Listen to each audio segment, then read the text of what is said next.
Welcome to the Next For Me podcast. Our newsletter delivers the latest news that inspires our post-50 generation with new work and a new purpose. In our free weekly updates, we discuss work, lifestyle, finance, education, and our communities. You can find us online at nextforme.com. We spoke with Charu Sharma, the founder of NextPlay, the creators of the mobile application Ellen.ai, which gets to know an employee and starts matching them to mentors and resources within their company. Charu is a US-based Indian explorer, entrepreneur, and author, with 5 national awards, expeditions to all 7 continents, and over 600 stage shows, and 3 books in progress. This prodigy was enlisted as a power woman alongside such notables as Oprah Winfrey, Sonia Gandhi, and Melinda Gates by Youth Incorporated magazine in March 2012. Charu built 2 award-winning startup companies out of her dorm room before getting recruited to LinkedIn. She has since dedicated her time to bringing together audacious women entrepreneurs through her book, documentary film, and Huffington Post interview series with the goal to inspire more millennial women to build their own startup companies.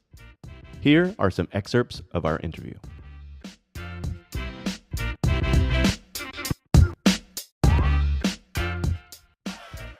The origin story. You never know where you can find inspiration, in which conversation and which connection. I think it's always interesting to understand where people grew up, to really understand what drives them. I grew up in India in a family where women are not allowed to work. And so a lot of the projects I take on, a lot of the companies I've started, they have had to do with creating equal access to economic opportunity.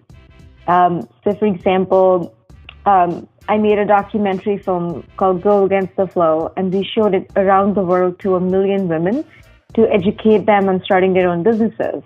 Because I truly believe that when somebody has the right education and the right economic opportunity, a lot of those social and civic problems can be solved from the very root. So that's what drives me personally. I built 2 small startups from my college dorm at Mount Holyoke. I came to the US for college. I built 2 small startups from there. Yeah. And then I got my first job out of college at LinkedIn. Really liked working there. Terrific company. But even there, I was seeing how, even in one of the most developed parts of the world, for women in the workforce, little things happen every day, right? These more covert discriminations.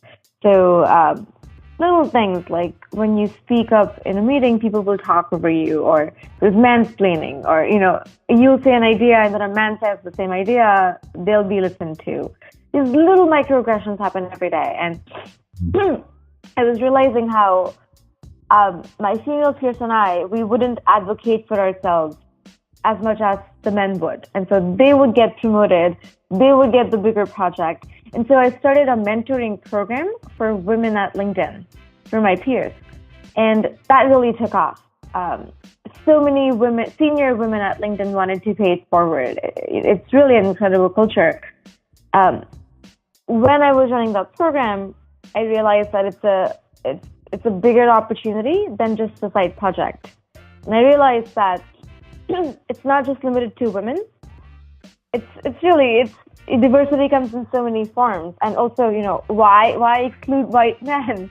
So we built a product.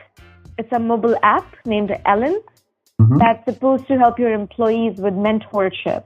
And the idea is that while a person can run a mentoring program for a few hundred people, this mobile chatbot uses AI to achieve true scalability. So you can plug this in at a company of 400,000 people, and it will work beautifully. Meet Ellen. The vision is to build something for the end user and not for HR. So we're trying to create a safe space. So whatever you put in the mobile app, so the app is a chatbot named Ellen. It's conversational. It's supposed to be your confidant. And whatever you tell it, it's not going to go to HR. It's not going to come back and bite you. So the idea is that, let's say, so Lyft is one of our early adopters.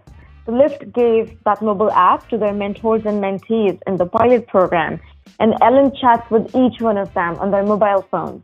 It understands their goals and their blind spots and who they are outside of work, and it matches them automatically to relevant mentors or mentees based on our algorithms. And then it also supports them on an ongoing basis to have effective career conversations with each other and to automate feedback loops. So it will do little things like we'll send reminders before the meeting. It will ask them to give each other real-time feedback after the meeting.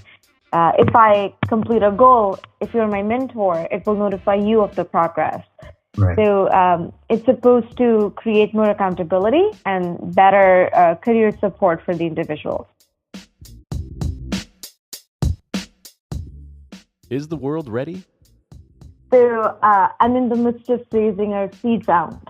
So I hear a lot of skepticism from investors, and they think that mentorship may not be critical to a company. But that's actually wrong. Those days are gone. So millennials are increasingly becoming the majority in the workforce.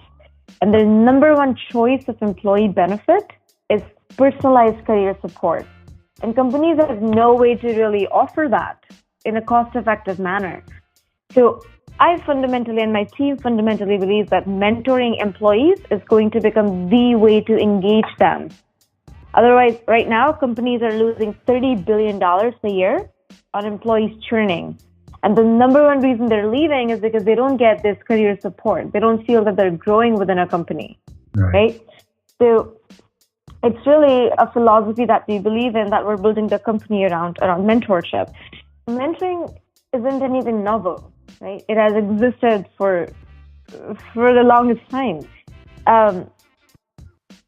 But it was always left up to the employee to identify a mentor, to build these ad hoc relationships. Before we started recording, after we were starting to record, you were telling me how we should take coffee meetings, right? Even then, we're not sure why.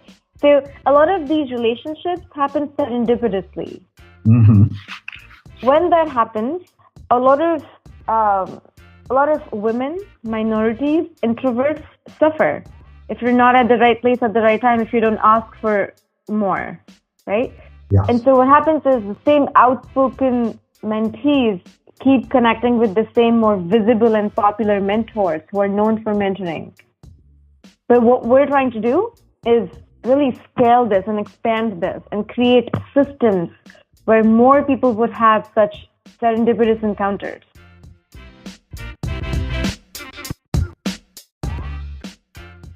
What Next Play has learned?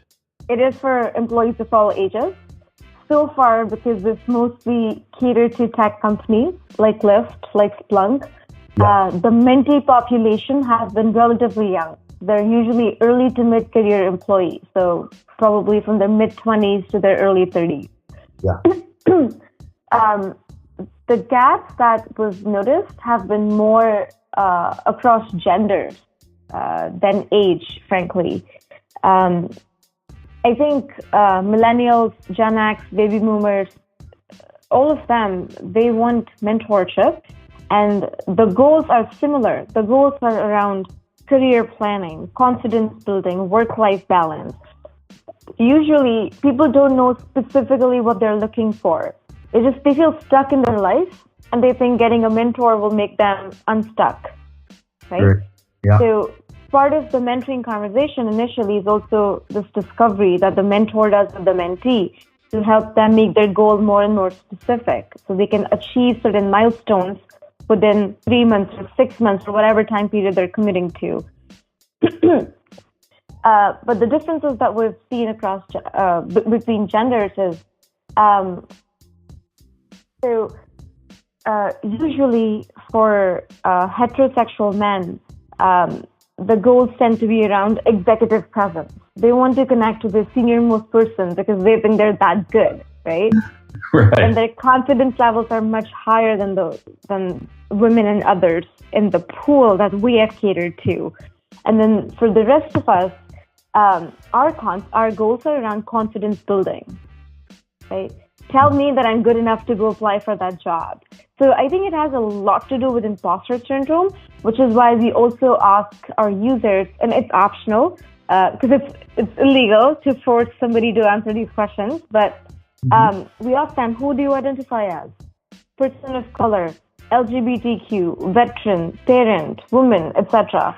And then based on that, depending on their confidence level, we tend to match them to people who look or behave like them. Because what they're really craving is a role model, someone who looks like them but has been there and done that. Mission driven. We're very mission driven and we're very humble, everyone on our team. And so we're really enjoying the ride. That said, we're also very ambitious. So we really want to achieve scale. We want every company using our product to offer mentorship to every employee of theirs, right?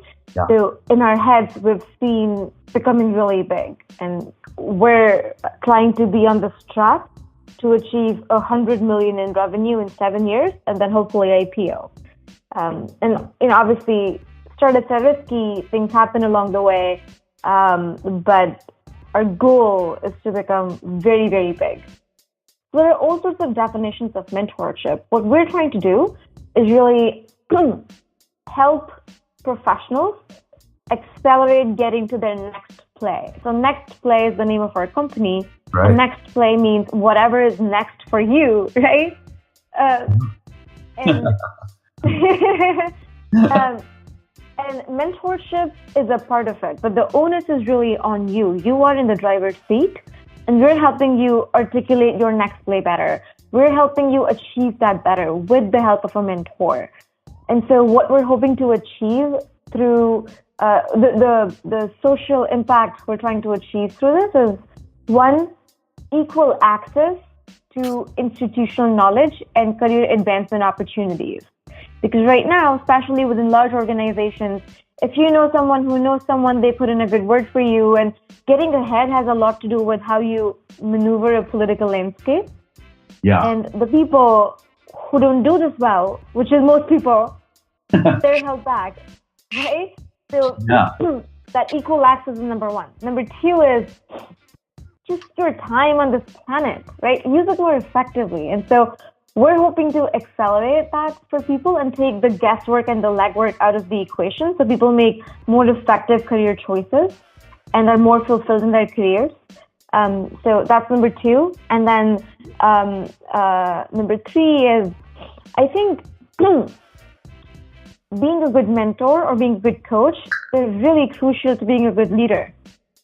And so by training more people within a company to be stronger mentors, we're actually building the leader pipeline for every company that we help. So I think creating stronger leaders for tomorrow, I think it's not just a business proposition, it's also making really the world a better place. We hope you enjoyed our excerpts from our conversation with Charu Sharma. Please head over to our website, nextforme.com, to find out more and sign up for our weekly newsletter. Again, that's nextforme.com.